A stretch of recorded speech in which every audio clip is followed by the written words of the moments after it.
It was an ordinary Saturday afternoon in Pine Hollow, a small town nestled among rolling hills and dense forests. The sun was shining brightly. Children were playing outside. The familiar hum of summer filled the air.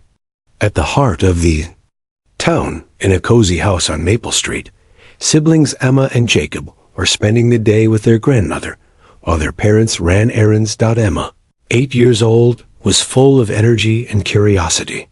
She loved exploring the backyard, chasing butterflies, and picking wildflowers. Her little brother Jacob, just 6, was quieter, but eager to follow his sister on every adventure. That afternoon, they had been riding their bikes along the fence line, laughing and calling out to each other as they raced back and forth. Their grandmother, Mrs. Harper, was tending to her garden nearby, humming a soft tune while pruning rosebush. The yard was fenced and familiar, a safe place where the kids often played while she watched from her rocking chair on the porch. But today, something changed. Mrs. Harper glanced away for just a moment to fetch a watering can from the shed. When she looked back, the children were gone. At first, she thought maybe they had run inside for a snack or were chasing a neighbor's cat, but a quick look around the yard revealed nothing. Their bikes lay abandoned where they had left them. Emma's pink bicycle tipped over near the fence. Jacob's smaller blue bike resting against a tree. No sign of the kids. Panic began to rise in Mrs. Harper's chest. She called their names, loud and clear, her voice trembling. Emma, Jacob, where are you? But only silence answered back. Within minutes, neighbors gathered, alerted by Mrs. Harper's frantic cries. Phones appeared, and calls were made to the local police. Officer Daniels, the town's longtime patrolman, arrived swiftly, his calm demeanor barely hiding his concern. Let's start with the backyard and the surrounding area, he instructed the small crowd. They couldn't have gone far. Searchers spread out along the fence line, scanning the grass and the thick brush that bordered the property. The edge of the forest loomed just beyond the yard, a vast patch of trees and undergrowth that had always been a source of mystery and adventure for local kids. But now, it was a place of worry. Emma and Jacob were never known to wander that far. Their parents had always warned them to stay close and not to enter the woods alone. But now, with no other clues, the searchers had no choice but to check. By early evening, the police had called in extra help. Volunteers arrived with flashlights and radios. The town's fire department joined in, and a search grid was quickly organized. The wooded area was dense and unfamiliar to many of the volunteers, making the task even more difficult. Sheriff Land took charge, coordinating teams and keeping everyone updated. We'll cover every inch, he promised. No one leaves until the kids are found. The community watched anxiously as night settled over Pine Hollow. Streetlights flickered on, and the hum of searchers filled the air. Families gathered at the town hall, exchanging worried whispers and hoping for news. Inside the police station, officers worked tirelessly, compiling descriptions, checking local surveillance, and reaching out to nearby towns. There was no ransom. Note: no suspicious activity reported. Only 2 small children missing. As the hours ticked by, the sense of urgency grew. Emma and Jacob's parents arrived, their faces pale and eyes red from crying. They held on to each other, desperate for hope. The sheriff met with them quietly. We're doing everything we can. We've called in the K-9 unit. They're on their way. The mention of the dogs brought a flicker of relief. K-9 teams were known for their ability to pick up scent trails and find lost people, even in the most challenging conditions. But as the night deepened, the question hung heavy in the air. Where could the children have gone? And was the forest hiding something more than just trees and shadows? As darkness enveloped Pine Hollow, the urgency of the search intensified. Sheriff Lane had just received a call. The K-9 unit was en route with Deputy Carla Ramos and her partner. Rex, a 6-year-old German shepherd known for his sharp instincts and unmatched tracking ability. The news was a beacon of hope for the exhausted search teams. Carla pulled into the parking lot of the police station, her vehicle kicking up dust on the gravel. Rex sat alert beside her, ears perked and eyes focused. This wasn't just another routine patrol for them. It was a mission that could mean life or death. "Ready, boy?" Carla whispered, clipping on Rex's tracking harness. Rex responded with a low bark, tail wagging cautiously. His keen nose twitched as he caught the mixed sense of the crowded lot. Humans, vehicles, the faint smell of pine from the nearby forest. But what mattered most was finding the scent of the missing children. Carla joined Sheriff Lane and the other officers near the edge of the forest. "What do we know?" she asked. "The kids were last seen near the backyard here, but their trail disappears close to the tree line," Lane explained grimly. "We've searched as far as we could by foot, but the woods are thick, and it's easy to lose a trail." Carla nodded. "Let's see if Rex can pick up their scent." With that, she lowered Rex to the ground. The dog immediately sniffed the air, then dropped to his belly, nose pressed against the dirt at the forest's edge. His tail flicked rhythmically as he worked, pulling her gently forward. "Good boy, Rex," Carla murmured, steady but calm. "Find them." The group followed quietly, giving the dog space to work. The forest was dense, branches scraping against jackets, roots twisting beneath boots. The fading light made the trees appear like towering shadows, adding an eerie weight to the search. Rex's pace quickened. He darted through underbrush, weaving between trunks, occasionally stopping to scratch at the earth or paw at a leaf-covered patch. Carla kept a close eye on him, her heart pounding with every step. Suddenly, Rex halted abruptly and looked back at Carla, eyes wide and intense. His ears twitched, and he let out a soft, urgent bark. Carla peered into the dimming forest ahead. "What is it, boy?" Rex lunged forward again, pulling Carla toward a narrow animal path leading deeper into the woods. "Okay, Rex, lead the way," she said, tightening her grip on the leash. The group followed the dog's lead, moving carefully. But quickly, every sound, the crunch of leaves, distant hoot of an owl, felt amplified in the quiet forest. As they pushed further, the trail grew fresher. The scent of the children was faint but undeniable. Rex's nose never wavered. After what felt like an hour of steady tracking, Rex stopped suddenly at the edge of a small clearing. The searchers froze behind him, eyes scanning the area. In the center of the clearing lay the burnt-out shell of an old camper van, blackened and twisted from fire damage. The metal frame was warped, the windows shattered, and smoke stains streaked. The surrounding trees. Carla approached cautiously, her flashlight cutting through the night. "This place looks abandoned," she said softly. "But Rex seems very interested." The dog barked sharply and circled the camper, his paws scrabbling at the scorched ground. Sheriff Lane stepped closer. Could they have been hiding here? Or trapped inside? The group edged forward, lights illuminating the charred remains. The camper's door hung open on rusty hinges, revealing the dark interior. Carla knelt by the entrance, shining her flashlight inside. Amidst the ash and debris, she spotted something unusual, a small backpack partially buried under a collapsed bench. She reached in carefully and pulled it out. The worn fabric was familiar. Emma's favorite cartoon characters decorated the bag. Her breath caught. This is theirs. Suddenly, a faint cough echoed from within the camper. "Did you hear that?" Carla whispered urgently. The group froze. From the shadows, a small voice called out weakly, "Help. Please." Carla's heart surged. "Stay calm, we're here." The search had taken a desperate turn, but the K-9 unit had led them to a discovery that could save 2 lives. The faint cough came again, weak but unmistakable. Deputy Carla Ramos didn't hesitate.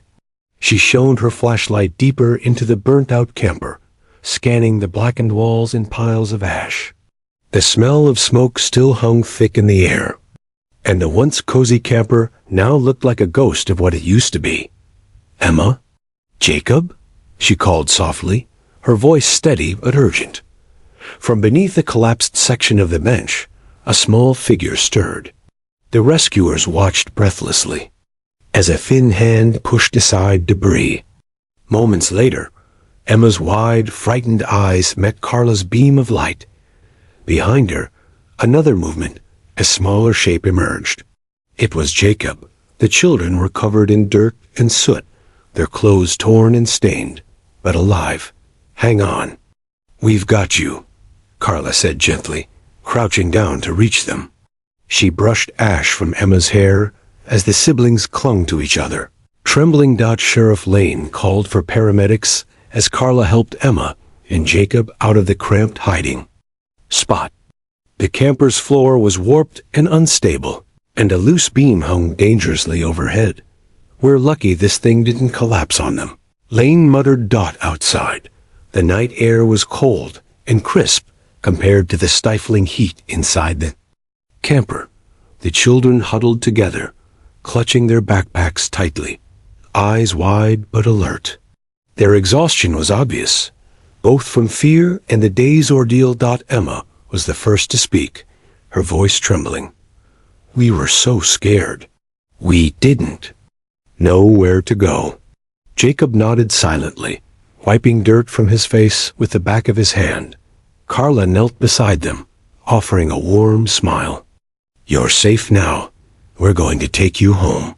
The paramedics arrived quickly, checking the kids for injuries and giving them blankets. Their relief was palpable, but so was the tension in the air. Questions needed answers. Sheriff Lane turned to Carla.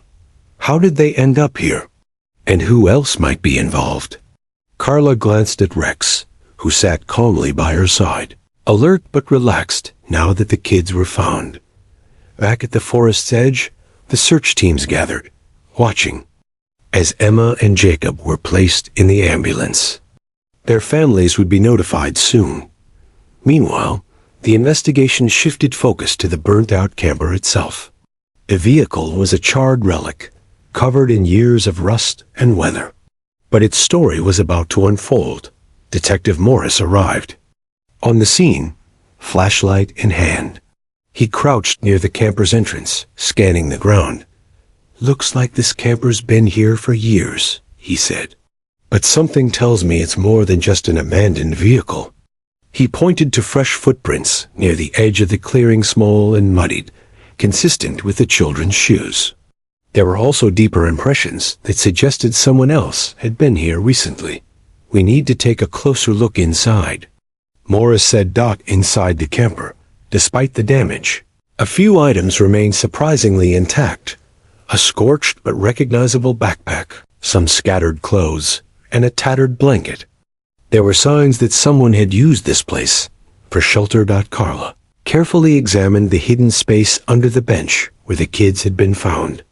The area was small, just enough room for two children to hide, but it had clearly protected them from the elements and from whoever might have been searching for them.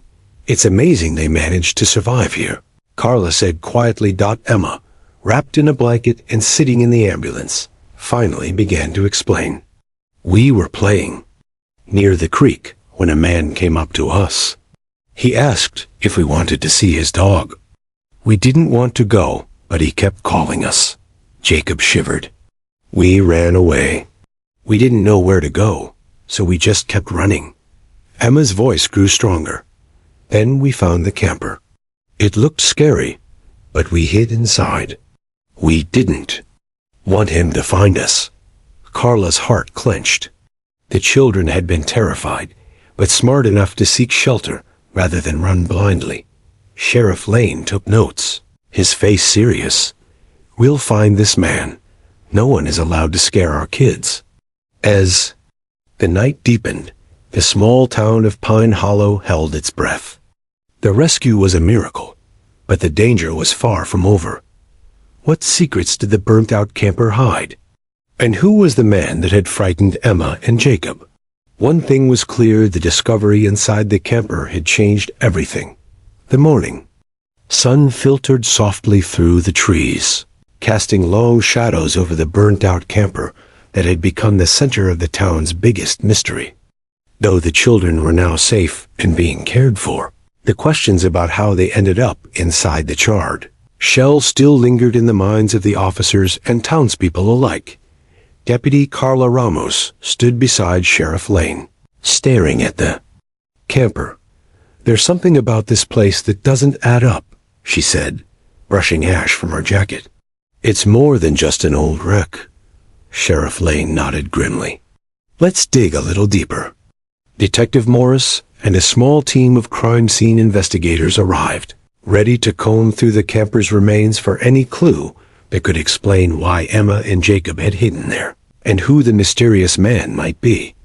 Inside the camper was a mess. Burnt wood, broken glass, and twisted metal lay everywhere. The air still smelled of smoke and something else, something faint and unsettling. The investigators carefully moved aside debris, revealing more of the camper's interior than anyone had seen before. Near the back, beneath a collapsed bench where the kids had been found, the team discovered a hidden compartment. It was small and narrow, just enough space for someone to squeeze inside to hide. The compartment had been partially blocked by burnt boards and ash, but a closer inspection revealed something startling. Inside the compartment lay a small bundle wrapped in a dirty cloth. Detective Morris carefully untied the cloth, revealing a worn leather notebook and a bundle of old photographs. The notebook's pages were yellowed with age, and the handwriting inside was hurried and messy. Carla picked up the notebook and began to read aloud. "July 12, 2018. The camper is still my only refuge. The flames couldn't take everything. I need to keep moving before they find me." The photos showed the camper in better days, painted bright blue, parked near a small lake. In one picture, a man stood beside it, his face shadowed but unmistakably serious. Other photos showed a woman and a child, smiling, but the last image was blurred and torn out. Sheriff Lane frowned. "This camper has a history. Someone once lived here, maybe ran from something. But who?" Carla flipped through the notebooks. Pages. There are notes about people following the owner, threats, mentions of a man who disappeared after the camper caught fire. Could it be connected to the strange man Emma described? The team exchanged uneasy glances. The camper wasn't just an abandoned shell. It held secrets, maybe dangerous ones. Meanwhile, back at the hospital, Emma and Jacob were resting but still shaken. The children were asked again about the man who had scared them. Emma described him as tall, with a rough voice and dark eyes. She said he'd tried to lure them away by promising to show them his dog. Jacob added softly, "We ran when he got too close." Police released the description to the public, urging anyone who recognized the man or had information to come forward. Carla stayed focused on the camper site, watching as investigators carefully bagged evidence: scraps of fabric, footprints, even a small toy that didn't belong to the kids. The toy was a battered action figure, worn down by time but clearly cherished. "Someone was living here recently," Carla said. "Or hiding." That night, the town buzzed with whispers. What was hidden beneath the ashes of the camper? How long had this place been a refuge, and for whom? Was the strange man connected to the camper's dark past, or was he someone new lurking in the woods? Sheriff Lane held a community meeting in the town hall. "We have found the children safe," he told the crowd, "but the investigation is ongoing. We ask everyone to stay vigilant and report anything unusual." Parents hugged their children tighter. The forest that had once seemed so peaceful now felt like a place full of shadows. Carla sat quietly after the meeting, thinking about Rex and the trail that had led them here. The dog's instincts had saved lives, but the answers they sought were still out there, hidden beneath years of smoke and silence. As the town settled for the night, the burnt-out camper stood silent in the woods, holding its secrets close. Emma and Jacob sat side by side in a quiet room at the hospital, wrapped in warm blankets and clutching their favorite toys. The pale morning light streamed through the window, but the children's eyes held shadows deeper than any sleep could. Erase.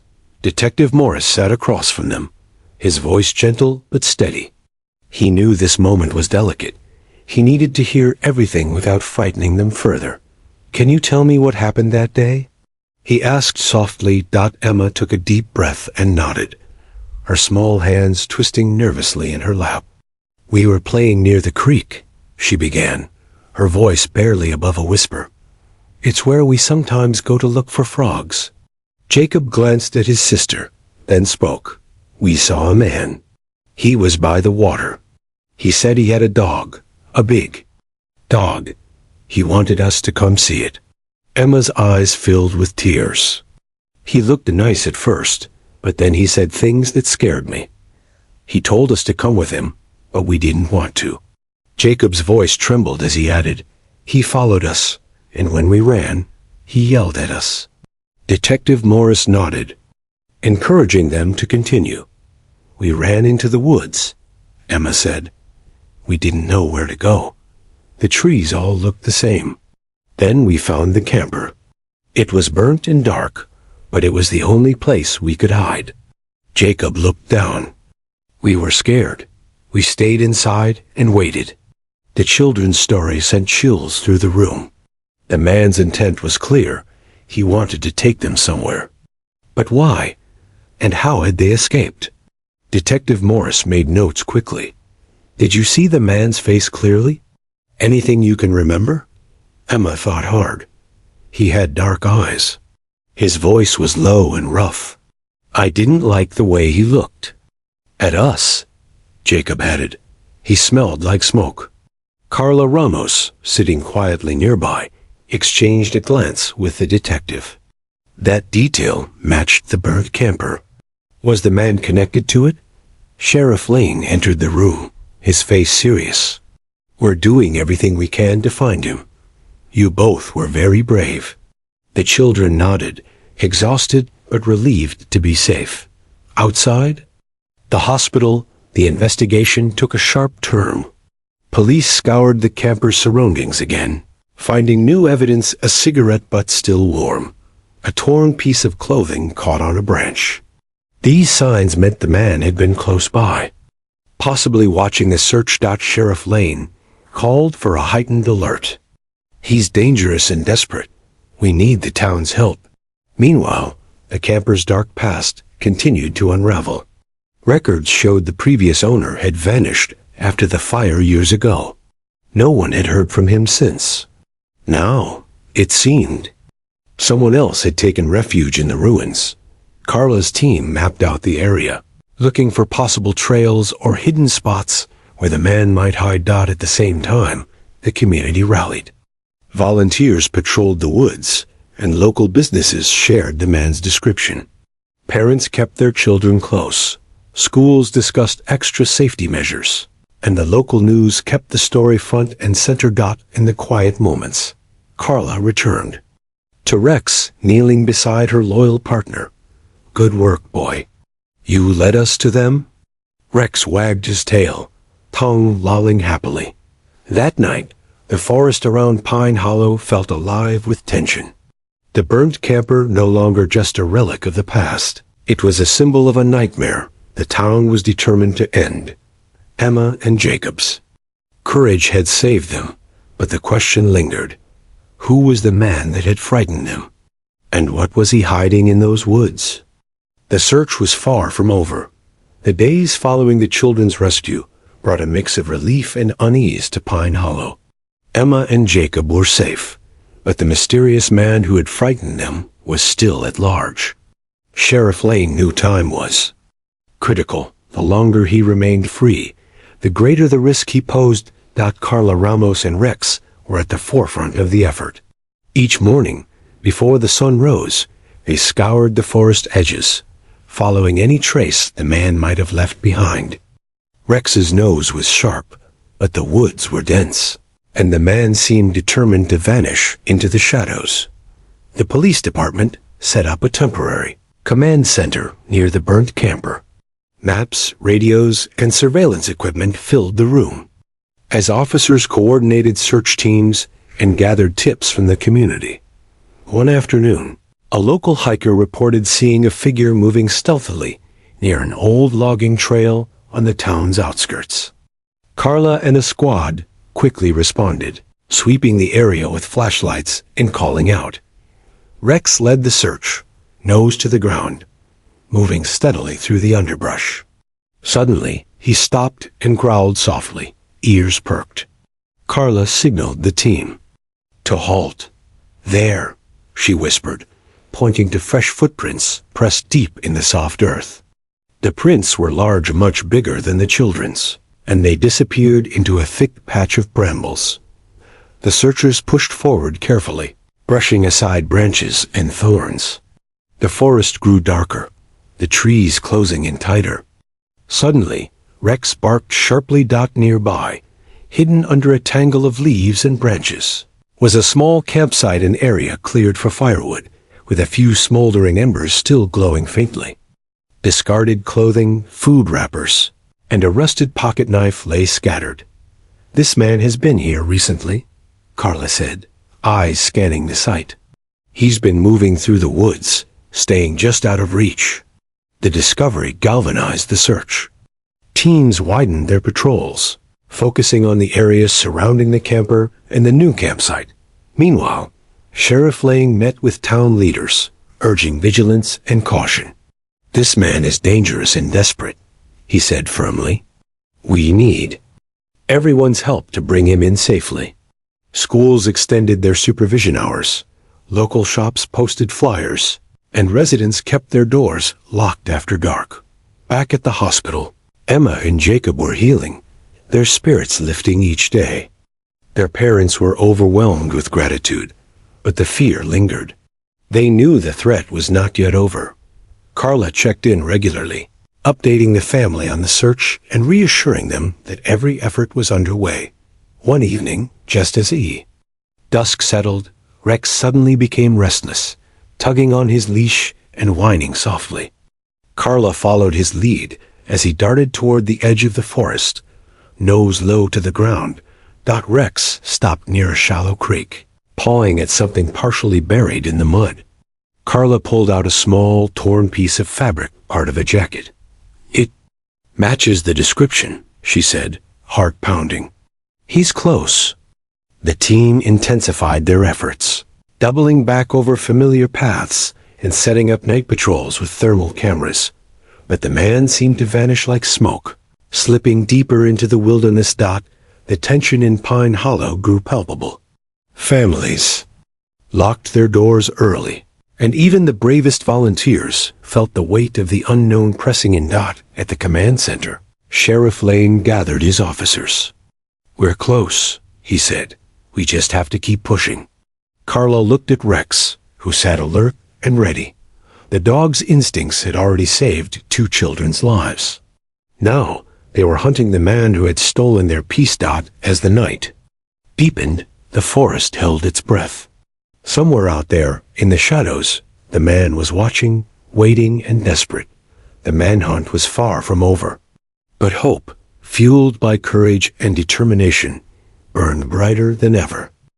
The search had stretched into its 5th day.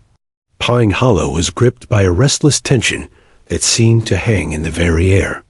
Officers patrolled every corner of the town and the surrounding woods, but the mysterious man remained elusive.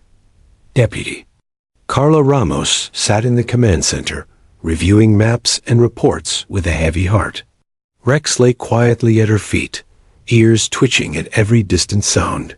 The dog's sharp senses had saved lives before, yet this chase felt different. The man seemed to slip through their fingers at every turn. Suddenly, a call crackled through the radio.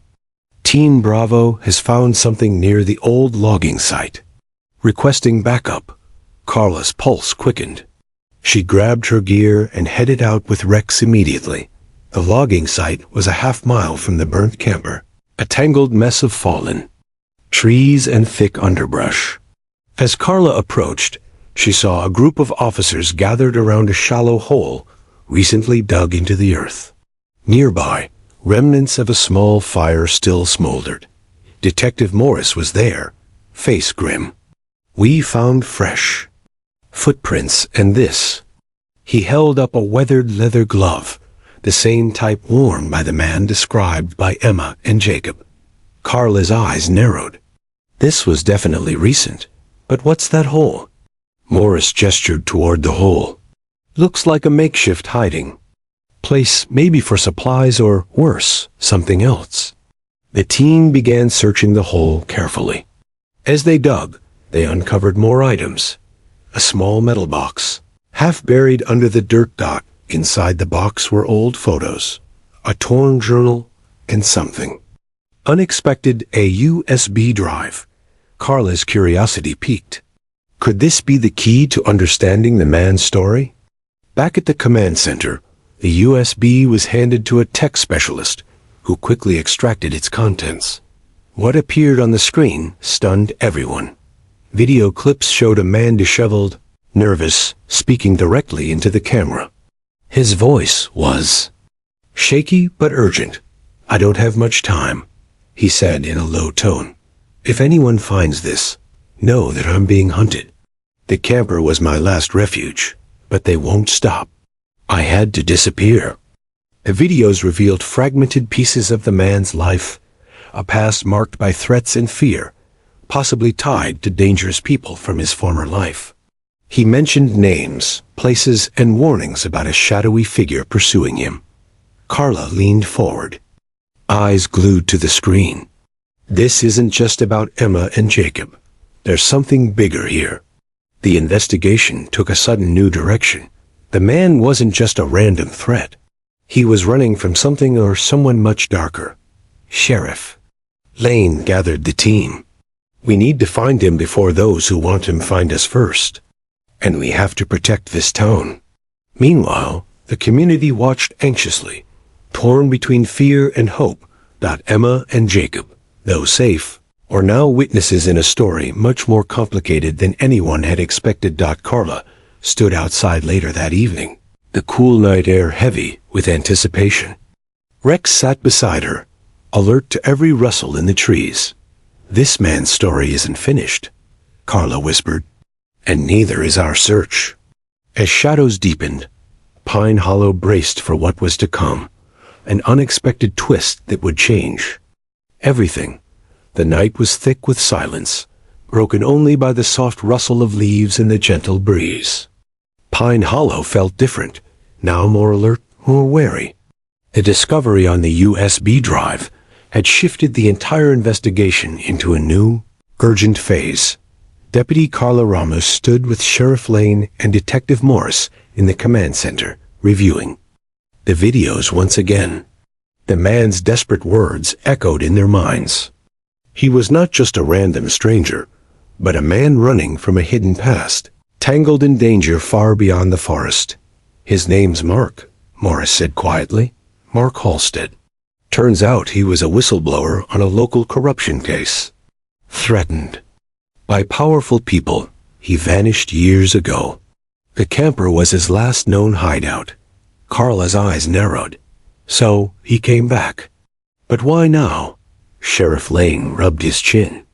"Looks like someone found him, or maybe he made a mistake trusting the wrong people." Whatever the case, he scared Emma and Jacob, but he didn't hurt them. The team quickly pieced together Mark's story. After years of hiding, he had returned to Pine Hollow, hoping to find safety and possibly expose the people chasing him. But his return put everyone in danger, including the children. With this new understanding, law enforcement prepared for a final, careful approach. The goal: to find Mark alive and get to the bottom of the corruption that had haunted the town for years. The next morning, search teams followed Rex's lead deep into the forest to a hidden clearing where the remains of a small camp were found. Among the scattered belongings was a warm jacket matching the pieces found earlier. Suddenly, a figure emerged from the trees, thin, tired, but alert. It was Mark Halstead. Carla stepped forward slowly, hands raised in a calming gesture. "Mark, we are here to help. Come out safely." Mark hesitated, then nodded, dropping a small backpack to the ground. Back at the station, Mark recounted his ordeal, how he had uncovered illegal activities involving some powerful locals, how threats forced him into hiding, and why he had come back, despite the risks, to seek justice.